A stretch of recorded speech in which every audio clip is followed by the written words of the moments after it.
মুহূর্তে দাঁড়িয়ে রয়েছি হাওড়া পঞ্চাননতলা রোড।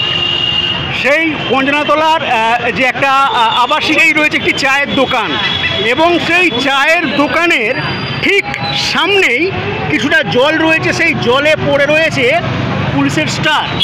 সেই ছবি আপনারা দেখছেন। প্রশ্ন একটাই যে এই যে স্টার, এই স্টারটা কীভাবে এখানে এলো। এবং দেখতে পাচ্ছেন এই হচ্ছে হাওড়া সেই রাস্তার ছবি। উল্টো দিকে রয়েছে এটিএম, এসবিআই এটিএম।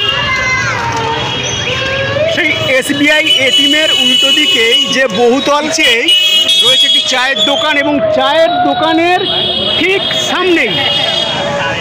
সামনেই পড়ে রয়েছে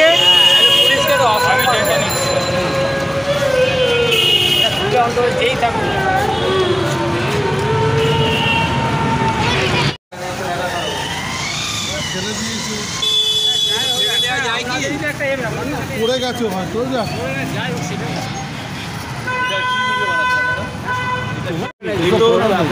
টাকিংওয়ালা সিস্টেম আছে, হয়তো এখান থেকে পড়ে গেছে। আমাদের ডিউটি ঠিক আছে দাদা, ধন্যবাদ। ঠিক না, বলুন এটা কত রক্ত ঝরিয়ে একটা পুলিশ তৈরি হয়, রক্ত ঝরিয়ে বলছি শোনেন। ব্যাপারটা হচ্ছে তো ডিউটিতে এসেছে, খেয়াল নিয়ে কেউ যদি ইচ্ছা করে ফেলবে না, আমি ফেলে দেবো না। ঠিক আছে, ওরা তো খেয়াল নেই, পড়ে গেছে, হয়তো বোতামটা ছিঁড়ে গিয়ে পড়ে গেছে।